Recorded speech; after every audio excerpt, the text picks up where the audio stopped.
Nos enlazamos entonces con Vanessa Sánchez hasta el despacho del presidente del Congreso, el señor José William Zapata. Vanessa, adelante, muy buenas noches. ¿Qué tal, Santiago? Ya lo habíamos anunciado hace unos instantes, esta entrevista con el presidente del Congreso, José William Zapata, quien el día de hoy ha accedido a conversar con nosotros para responder estos cuestionamientos y denuncias, en este caso de la congresista de Fuerza Popular, María Cordero. Vamos a conversar, le damos la bienvenida al presidente del Parlamento, José Williams, al Buenas Nuevas, Malas Nuevas. Primero queremos conocer, congresista, su reacción. Se ha hecho esta denuncia en punto final. Se ha revelado que la congresista María Cordero Jontay le ha estado recortando el sueldo a sus trabajadores. Hay un trabajador que ha hecho esta denuncia, ha presentado audios, un elemento, una evidencia que no se había dado en otros casos. ¿Cuál es su opinión respecto a lo que se ha revelado en punto final? Vanessa, buenas noches. Yo creo que lo que pasó con la congresista Cordero Jontay es lamentable. Vi el reportaje y me apena lo que ha sucedido. Por lo menos se puede ver claramente que hay, de primera instancia, hay una responsabilidad, lo cual ha hecho que desde el grupo parlamentario, ¿no?, la hayan retirado de unas comisiones, y si no me equivoco también se está gestionando el retiro de su partido. No sé más al respecto y no voy a referirme a ello. Pienso de que ya también ha sido denunciada a la Comisión de Ética, y entiendo que la Fiscalía de la Nación está tomando cartas en el asunto y posiblemente venga una denuncia constitucional. Ahora, ¿cómo queda la imagen del Congreso de la República, teniendo en cuenta que no es solo una congresista cuestionada por el recorte de sueldos de sus trabajadores? Estamos hablando de al menos 5 parlamentarias, 3 de ellas que fueron reveladas estas acusaciones en punto final. Pero ¿cómo queda la imagen del Parlamento Nacional frente a estas graves acusaciones?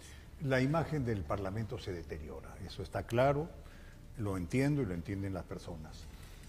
Me apena que todo el Parlamento tenga que pagar esa responsabilidad por algunos congresistas. Es obvio que ellos tienen el derecho a defenderse, pero ahí se están mostrando algunas cosas que son duras, ¿no?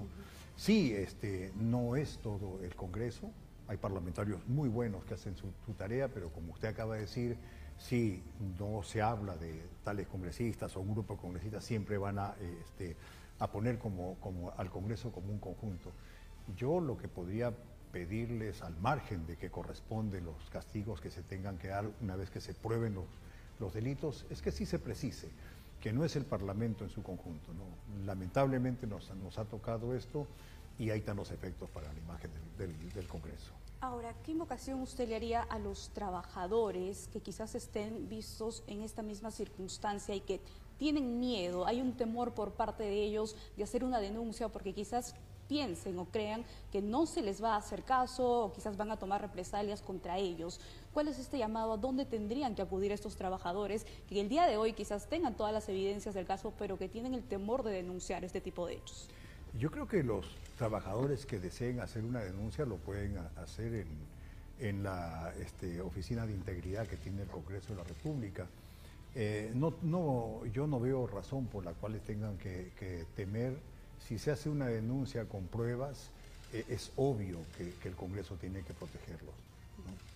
Entonces no habría ningún problema si hacen la denuncia.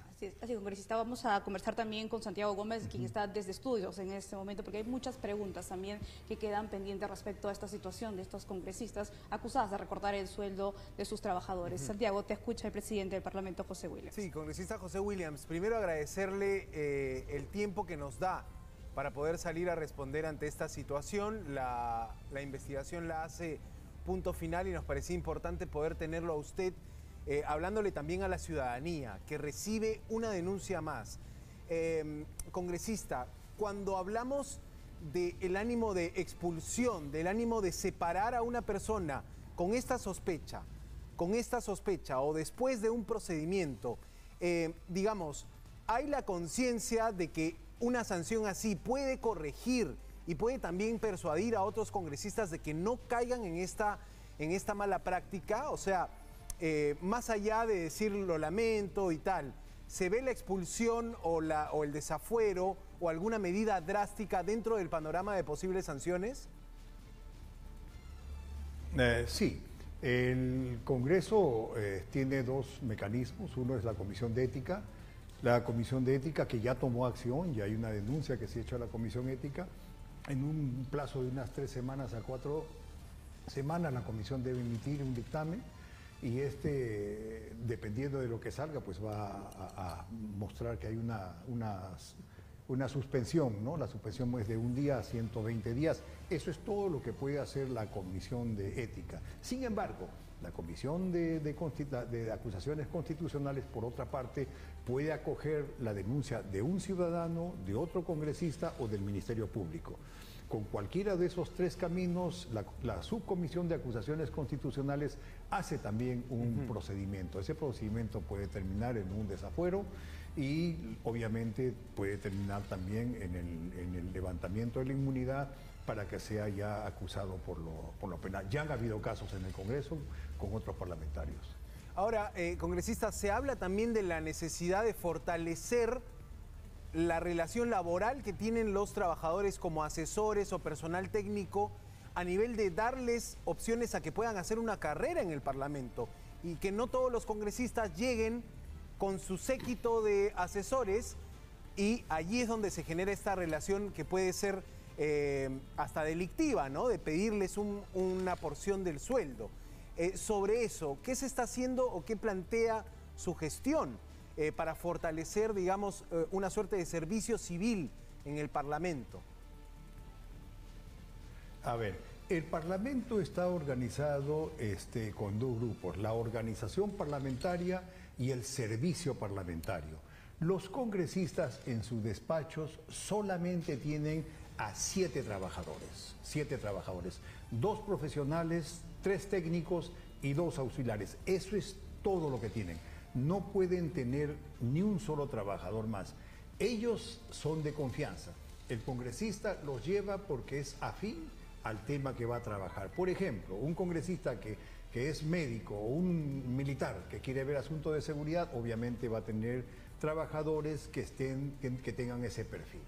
Luego, los demás trabajadores, también pueden tener los congresistas a otro grupo de trabajadores que son de confianza, siempre y cuando lideren alguna comisión. Claro. Siempre y cuando estén en una comisión, también tienen 5 o 7 trabajadores de confianza. Y ahí se han generado los problemas. Nada más. No pueden tener más trabajadores. El ámbito de la denuncia incluye trabajadores del despacho, asesores y técnicos, pero también trabajadores de las comisiones. Entonces es un amplio rango de puestos laborales donde se está viendo esta mala práctica, ¿no?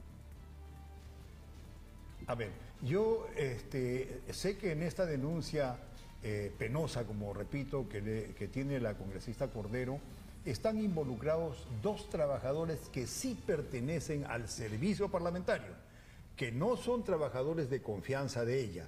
Estos 2 trabajadores desde hoy en la mañana ya son sujetos de un proceso administrativo que corre por la parte administrativa liderada por el oficial mayor, el director general administrativo y recursos humanos. En el Congreso existe un comité de disciplina que ya los está investigando. Claro. Ya hemos tenido casos, ¿no? Y eso termina al final en una sentencia o en un dictamen, en un informe que va a responsabilizar a los trabajadores luego de que se ha hecho toda la investigación, siempre y cuando obviamente tengan la responsabilidad. En este caso, al parecer, por lo que hemos visto en los medios, hay pruebas porque citan los nombres, pero no podemos adelantar algo hasta cuando no termine de trabajar esta comisión que funciona por la parte administrativa. Usted se refiere a un trabajador que hacía las veces de intermediario, supuestamente, según el reportaje, y a la esposa de este trabajador, que era la que iba a recoger el pago en efectivo que quería la congresista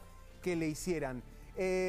Congresista José William Zapata, nos quedan todavía unos meses para culminar este periodo legislativo, para culminar esta gestión y se ve, usted ha tenido que pasar por una transición política desde Palacio de Gobierno y ahora hay una fuerte ola de indignación en torno a estos congresistas.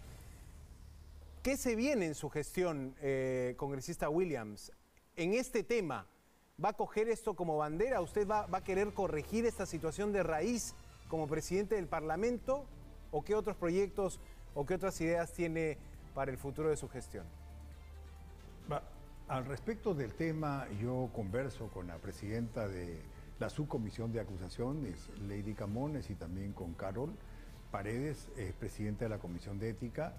Y bueno, yo les puedo preguntar a ellas cómo van las cosas, qué piensan hacer, porque las comisiones son independientes. El presidente no tiene autoridad para dirigirlas ni conducirlas. Cada comisión es independiente, pero obviamente coordinamos porque ellos pueden requerir, ¿no?, de algún apoyo de la presidencia del Congreso.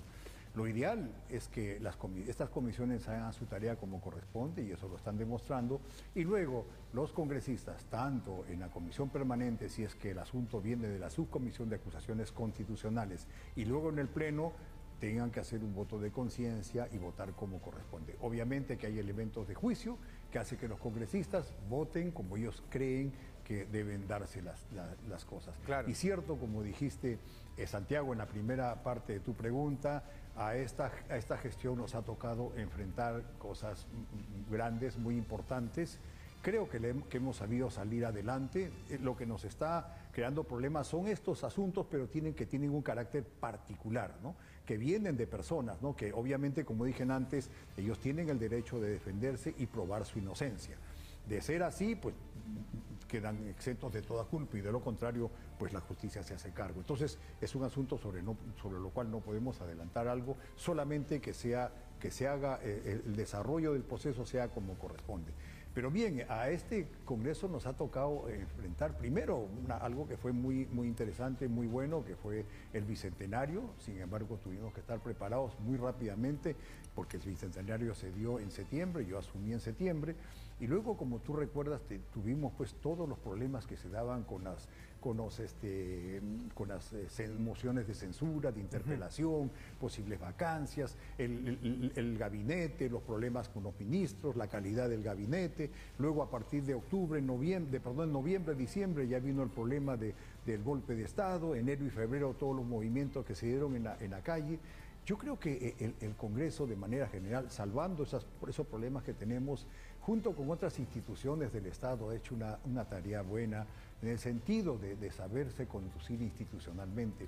Y es por eso que salimos del problema del expresidente Castillo y podemos estar recomponiendo el Estado, recomponiendo el gobierno y recomponiéndonos también nosotros. Por supuesto que a mí me gustaría que la imagen del Congreso sea de la mejor. Hago todo lo posible para que así sea. Sí, es parte de uno de los objetivos que yo tengo, y lo dije de principio, pero no es fácil, ¿no?, hacer las cosas cuando hay algo que no funciona como uno quiere. Ahora, por lo menos en el tema de las congresistas acusadas de recortar salarios, ¿puede garantizar que durante su gestión serán procesadas? Porque claro, se ha visto también que desde la mesa directiva hay cierto poder para, digamos, adelantar un proceso o dejar dormir o retrasar un proceso, dilatarlo, pero ¿puede haber ese compromiso desde su gestión, digamos, de que estas congresistas van a ser procesadas mientras usted sea presidente del Parlamento? Claro que sí, por supuesto que sí. Es un compromiso que yo puedo darlo como cierto en estos momentos. Tiene que pasar, como dije antes, por la Comisión de Ética y luego pasar por la Subcomisión de Acusaciones Constitucionales, si fuera el caso y existiera la denuncia, que cosa que hasta ahora no hay, ¿no? Y luego pasa a la Comisión Permanente y pasa al Pleno. Sí, la mesa directiva está comprometida a colocar esto dentro de los plazos que corresponde a la mesa. Toda la tarea anterior es de ambas comisiones. De las que cité, no me refiero a ética y a la subcomisión. Claro, y ahora interesante tener ese compromiso, esa idea, por lo menos esa voluntad de decir, tienen que funcionar las comisiones que investigan este tipo de casos. Me hablaba usted también de hacer un recuento de lo que ha sido su gestión. Ha quedado quizá ya en el archivo de lo que puede ser la agenda pública de opinión el tema del adelanto de elecciones. ¿Este Congreso o usted está en la capacidad de decir de que va a llegar a culminar el mandato que empezó en, digamos, el último mandato que culmina en el 2026? ¿Este Congreso va a terminar ese mandato? A ver, Fíjate, Santiago, en el siguiente periodo anual de sesiones, o sea, el año que comienza en julio y termina en el julio siguiente, tiene como compromiso poder hacer de que la Comisión de Constitución pueda llevar un nuevo proyecto de ley, ¿no?, convertido en dictamen para el adelanto de las elecciones. Yo creo que las cosas se van a dar conforme la situación presente, los argumentos o presente los elementos de juicio. No puedo yo adelantar qué es lo que va a suceder porque va a depender de lo que esté pasando en agosto, que es cuando comienza la siguiente periodo anual de sesiones, y de cómo pudiera la Comisión de Constitución presentar o no un proyecto para ese tema. Va a depender de cómo estén las cosas, cuál es la proyección y probablemente que sea lo más conveniente para el país y para la nación, para la población peruana, ¿no? Correcto. Y para terminar, congresista Williams, ¿tiene usted pensado postular a la reelección como presidente del Parlamento? Digamos, si las fuerzas políticas le muestran un respaldo y le piden su apoyo para una nueva gestión en la cabeza del Congreso, ¿lo consideraría? Mire, la gestión de un presidente del Congreso es de un año. Yo tengo un compromiso para un año, yo he hecho todo el esfuerzo para que se dé en ese año. Yo no puedo pensar en algo que viene luego y sobre todo cuando ya existe un periodo de tiempo que se debe cumplir. En lo que a mí me queda, yo creo que lo más importante que debo hacer es consolidar un trabajo en conjunto en el Congreso. Las cosas están caminando mucho mejor. Yo creo que los congresistas estamos trabajando ya sin tantas discusiones y tantos problemas. Bastante tiene que ver el asunto de que este gobierno de Castillo ya no esté. Otro asunto importante son los proyectos, los dictámenes que tengan que ver con modificaciones a la Constitución, al reglamento del Congreso, reglamento del sistema electoral, luego imagen del Congreso, que es importante, y algunas actividades, ¿no?, administrativas, como es organizar o reorganizar personal y logística en el Congreso, que es necesario. Correcto. Y la bicameralidad, que nos estaba quedando pendiente siempre en toda conversación, la bicameralidad parece ser la ley más avanzada, la reforma política más avanzada. ¿Se verá en esta legislatura, congresista? Y yo creo que en la legislatura, que es posible que en esta legislatura pueda presentarse, no eso va a depender de la Comisión de Constitución. En lo personal, yo puedo decirte, Santiago, que yo creo que la bicameralidad es algo bueno, solamente que falta más información para la población, más información también para la sociedad civil, me refiero a las organizaciones, una doble cámara, obviamente, que cubre algunas de las falencias que pudiera tener una sola cámara, que es la que tenemos. En casi todos los países, salvo uno, si no me equivoco, hay doble cámara. Una cámara, pues como dije, tiene que ver unos asuntos y la otra cámara otros. Una cámara es más reflexiva, una cámara ve todo aquello que vio la primera.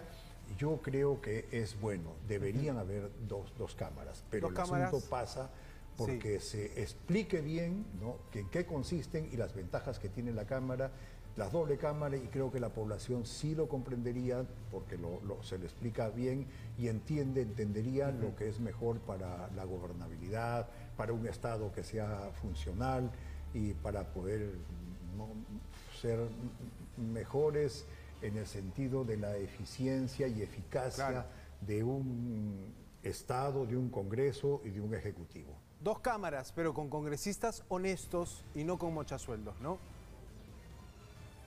Mira, yo creo que hay un principio que corre con la teoría política. Para que una nación crezca, tiene que tener dos cosas importantes. Primero, una burocracia, o sea, técnicos, me refiero a los ministros, viceministros, todo lo que es la burocracia eficiente, de primera, buenos burócratas, buenos técnicos, de primer orden, de calidad, pagados como corresponde, que recomienden lo que debe ser, y luego políticos honestos que sepan recibir de esos burócratas o técnicos toda la información como corresponde, de tal forma que se la pongan, ¿no?, digerible y buena a la población. En otras palabras, un Estado eficiente con personas que tengan valor y conocimiento. Valores me refiero en conocimientos y capacidades. Y obviamente con políticos que sean honestos con quienes los eligieron y honestos consigo mismos. José William Zapata, presidente del Congreso, ha estado con nosotros respondiendo a esta situación de la última congresista señalada de recortar salarios a sus trabajadores. Muchas gracias, señor Williams. Buenas noches. Gracias, Santiago. Buenas noches. Bien, amigos, ahí estuvo. Hemos tenido casi media hora de conversación. Gracias, Vanessa Sánchez, también nuestra compañera que prepara el reporte con esta entrevista exclusiva, con este mano a mano con el presidente del Parlamento, que ha garantizado por lo menos tener un tema de van a ser procesadas durante mi gestión. Le tomamos la palabra a José William Zapata.